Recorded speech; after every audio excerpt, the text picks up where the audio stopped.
There are lots of guides, lots of YouTube videos on how to start on Amazon, but what things should you be watching out for? What things do you need to be careful of? Well, do not worry. Today, I'm going to go through what they are as part of a 3-part mini-series we're putting in that's going to help you understand what maybe you shouldn't be doing when you start selling on Amazon. So stay tuned.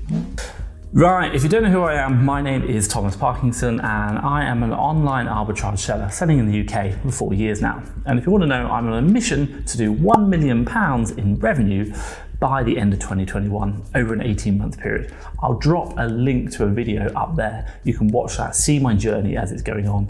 I document it all and I give you updates every single quarter. What are we going to go through today? Quite simply, as part of this mini series we're running, we're going to break down certain sections that you want to avoid. And today we're going to go through 3 top things. Number 1, how you can save more money, get more efficient with your software. So really, really important. And I don't see enough people doing it. Number 2, I'm going to talk about what you need to be careful of when you're buying your products, and in particular around brands, the dangers of buying the wrong brands, and how it can stop your seller or your Amazon account before you've even started. And then number 3, one of the 2 things we're always sure of: taxes. Taxes, how that affects you, and I'll give you exactly what you need to know in nice, clear, easy to understand format, and what you need to understand about taxes in regards to your calculations to ensure you are making the right profit and not getting your calculations wrong. So stay tuned. Let's go through that now. Right, okay, so first things first, number 1, we're talking about software tools. Now, you are going to be bombarded, bamboozled by all the different types of software that you should be buying or should be buying and using. Now, quite simply, what I'm gonna say to you is, if we just put it really simply, pretty much all of these tools, they'll all have some kind of offer. They'll generally have a free trial period that you can use. You want to take advantage of all of that. Now, quite simply, what you're going to see in a lot of the groups, and hey, even my group, people are going to recommend certain tools, and that's great. That means that it's the tool that they really like. But what I'd really recommend to you is use every tool. Try all the calculators. For us in our business, we use 3 calculators, and they all have free trials: BuyBot Pro, FBA Multi-Tool, and Seller Amp, SAS is it short for. Now, they all have free trials, and they are calculators that are going to speed up your sourcing process, checking those calculations, and I'd really recommend using the trials. Also as well, have a think about when you're starting the trials. I've talked about it before in a previous video that I've done around selling on Amazon versus, or getting started, the costs of selling on Amazon, and I'll drop a link up there. But quite simply, things like profit calculation software, you do not need to buy or even start the trial until you've made your first sale. They will pick up the sales in the past, so do not worry, but you can use the profit software after you've made the first sale. Don't go and get a 2-week free trial on this profit software, a profit analysis software. An example for us, the ones that we use are Seller Toolkit and then also Seller Board. They're 2 great bits of software that we've used and we recommend, and we'll drop a link down below. But you don't need to start them today and then obviously not have any sales for a week. The trials are going to, or a month, the trials are going to run out. Use those trials once you actually start making sales. Now, another top tip I recommend for you is, everyone talks about, should we say, things like Keeper and Keeper graphs. Do I need Keeper, etc., etc. There's a cost for it. There is no free trial for Keeper. Now, generally speaking, I think Keeper's amazing. I love it. But things like BuyBot Pro, FBA Multi-Tool do have Keeper-like graphs in their software, and they are great. They can really help you out to start with. But perhaps maybe you found another new seller, and if you both want Keeper, you can both go halves on the subscription cost. One of you pays it, the other one pays half to the other person, and you can both share a license. You can have more than one person logged into a Keeper account at any one time. That's a top tip there, and we have within our company 30 VAs, and they all pretty much log into Keeper, so you can kind of see the difference. I will add that we have a much bigger professional account with them, whereby we pay for API access. But you can work with other sellers, maybe share the costs on certain tools, such as Keeper. It's going to really help you out. A couple of things you can't share the cost on: profit analysis, i.e. like Seller Board, Seller Toolkit, because they link into your account directly, and things like repricing software. Now, I will just come on to repricing software. Some of them have trials, you can certainly use them. But what I would say is that you should probably just learn how to do repricing manually first. You don't need to buy all the tools. just get the ones that you're going to need immediately. Okay, so if I was in your situation starting out, what free software would I use? Well, quite simply, I would probably try all three of the calculators I've just talked about. I would probably think about not getting anything else until you start getting sales. I would do my repricing manually and then see how that works. And then after maybe a month or two, actually get a repricer, one of the trials, see if I need it. Again, it's volume depending if you're doing enough, maybe a couple of thousand in a month. That's where it could be. Things like profit analysis software, seller toolkit, seller board, I'd probably say you don't even need to get until you've actually started making sales. And again, they have some great free trials. We drop a link down below. We've got seller toolkit, 14-day free trial, and seller board, it's got a 2-month free trial with our affiliate link down below. So do have a look at that. There are some really top tips. Okay, so second thing, I want to talk about intellectual property complaints. Sounds a bit of a mouthful. Well, let me put it simply. You're sourcing, you're out looking for a deal, and you've just found an amazing deal. Next to no competition, really, really good profit, and oh my God, you are excited. Yes, I have been there, I have loved this, but be careful, honestly, slow down. Why? Because a lot of these, what should we say, are amazing opportunities are actually because the brands themselves, who obviously you're looking to sell, they're very active on issuing IP complaints, intellectual property complaints to any sellers who are not authorized. Generally, that means pretty much most of the sellers on the listing. Now, what does an intellectual property complaint mean to you as an Amazon seller? Well, quite simply, what this is a complaint made by a brand owner to Amazon to say that someone is selling their brand and they are not authorized to sell it. Now, unfortunately, Amazon doesn't tell you when you try to add the product to inventory. You can even actually physically sell it, but it doesn't mean that you are safe because the brand can still raise a complaint after you start selling. It's not a perfect world, and unfortunately these things do happen. So be very, very careful. What are you looking out for? Well, quite simply, if you do get an IP complaint, what happens? Well, I'll drop a picture up here of, should we say, my account health and a picture of where the IP complaint comes from, and you can see what that looks like.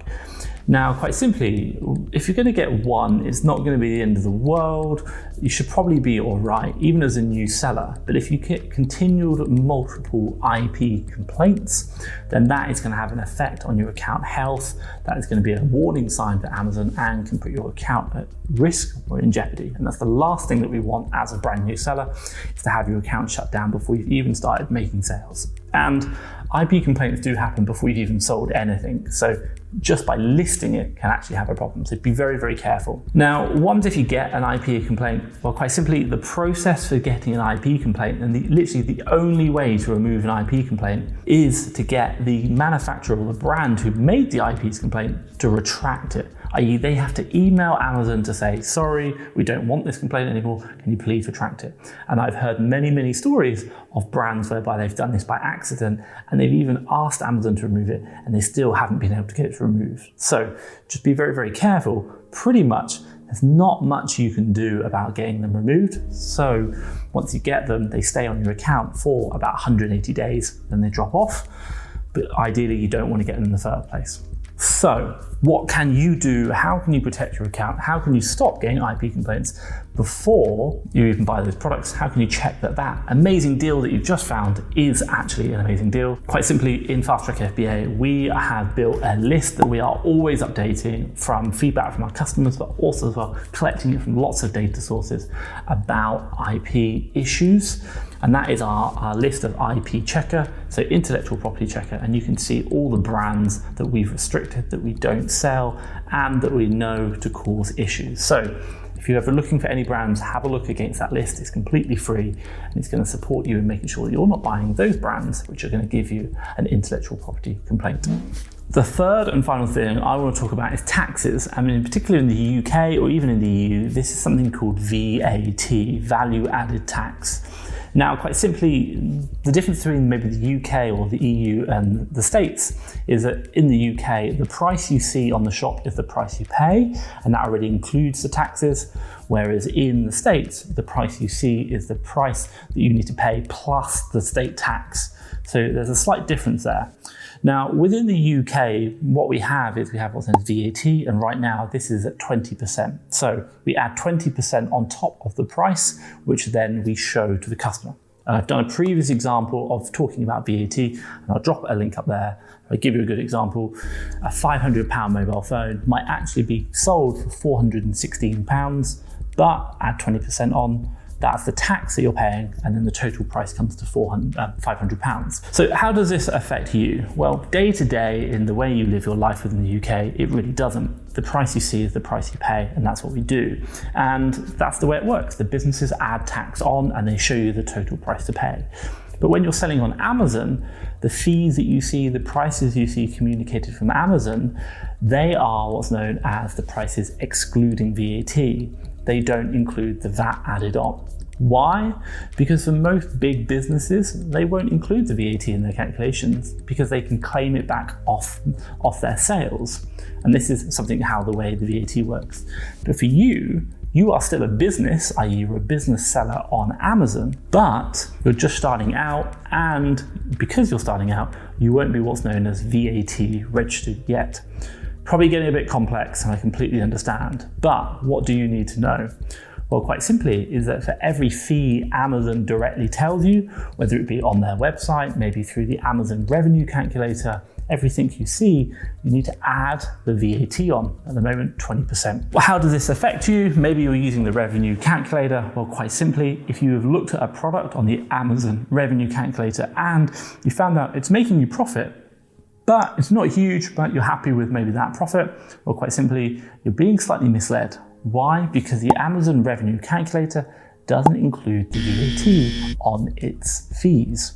And the fees are the referral fee, the FBA fee, and the closing fee. Those fees do not include the VAT. And when you make that first sale of that product, yes, they're going to charge you that fee, but also as well, what you don't see, but which you will see on the sale, is that they'll add 20% on top of that fee as well, which will be called VAT. And that lovely profit that you were making now no longer is as big as you thought it was. So VAT, you need to be just mindful of, very aware of. Value added tax, it's adding 20% on top of the fees that you're selling that Amazon's telling you about. So VAT, very important just to be mindful of, and to make sure that when you're looking at your costs, ask the question, does that cost include that? If not, I need to add 20% on top, because as a new seller, you will be paying that VAT. There is no way about not paying it. Right, selling on Amazon is a big trial and error process, and quite simply, these videos that I'm recording as part of this 3-part mini-series is to support you in making sure that maybe you're making the right decisions and not making the mistakes that, hey, we've all made in our Amazon journey. It's just part of the process. Now, what I'm gonna ask you is maybe there's something that you wish you'd known when you first started, maybe something that you can recommend to other people. Drop it in the comments down below. I'm really, really interested to hear about that. But what I will also do is I'll drop a link around here to the next video when that goes live, and make sure to click on that. And obviously when that goes live, that'll be a week after this one. But for me,